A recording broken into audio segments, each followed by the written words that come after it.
Love of the Invisibles, How Ash Found Violet, 11. Copyrighted 2015 by Nozeli Zelian. Ash woke Violet up early in the morning. Everyone was still asleep. They had a bite to eat and headed out of the house. "We're going to go downhill," Ash said. "It's not so steep, but the road is unpaved, so hold my arm while we go down." Violet did as he asked. "Aunt Hermina lives alone?" she asked. "Yes, her husband was killed," Ash said. "Invisibles and city people's police couldn't solve the case." "You have your own police?" Violet asked. "We have our own police. There should be order in every society, despite of the fact that crime is rare with invisibles. I'm sure that whoever killed my uncle had a strong power to block energy for a great distance. He was found in a river that flows through the valley down below, and Hunter did not pick up a distress signal. That is so not like him, unless someone put an umbrella block strong enough to block his and any other invisible sense." "Do you suspect anyone?" Violet asked, still holding his arm, as they went further down the hill. "I don't know all the invisibles of the world, although I know the bioenergetic signal of the ones who live around here, and the killer was not from around this area. I know that for sure." He touched his eyebrow, as he did often when he was thinking or searching for an answer. "I have my suspicions, though." "Yes?" Violet asked. "Not guilty until proven to be," he said. "I have no evidence, and I cannot build any case on assumptions." "When did he?" Violet asked. "My uncle was gone 2 years ago. That was when I started to look for you." "You looked for me for 2 years?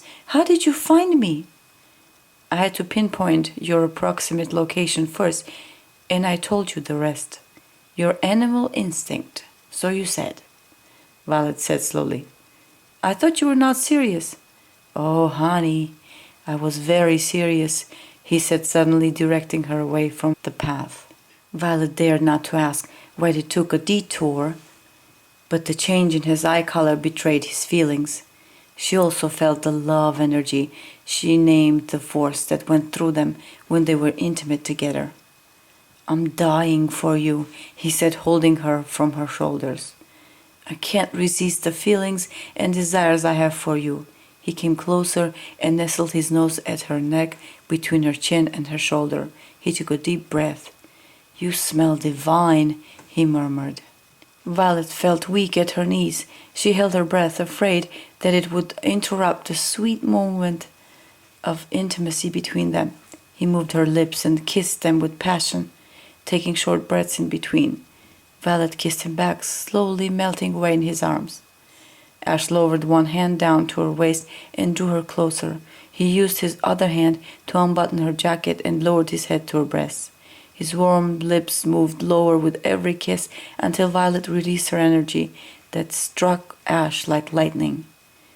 He slowly raised his head and tried to breathe slowly.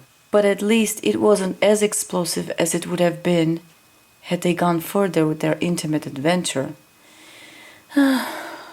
Ash cleared his throat. "That surprise I spoke of." He looked at her. "Violet?"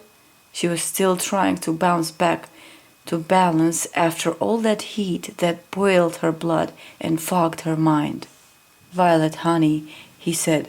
She raised her head lazily to look at him. "How fast did your eye color change?" she thought. "I can't do it as fast." Ash knew that she was referring to their arousal, not their eye colors. He had to control his feelings more often, since they were so transparent at times. For Violet, all of this was new, and she gave in and kept her sensual feelings much longer. Ash did not want this to change. He would have liked to keep her in this state forever. He drew Violet's jacket down her shoulders and slowly removed her arms off of the sleeves, hoping that the cold air would somewhat unburden her from the energy that was all around her. "Try to breathe slowly," he suggested.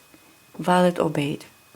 "Let's walk," he said, walking back to the road holding Violet's arm on one hand and her jacket on the other. Somehow he had to ask his older brother to teach him his trade to build a field that would hold their energy around them when they were intimate, instead of spreading it all around. But then the force of it would consume them. It was a dilemma. He wondered how he never felt his parents' energy. He never thought of that until that moment. Surely they knew the answer, but he would be too embarrassed to ask. "Are you cold yet?" he asked. She shook her head no. They walked in silence, and Ash couldn't read her thoughts. Perhaps there weren't any, and that meant that she was still in an aroused state. "I need my jacket," she said finally after a while. "You're feeling better?" he asked.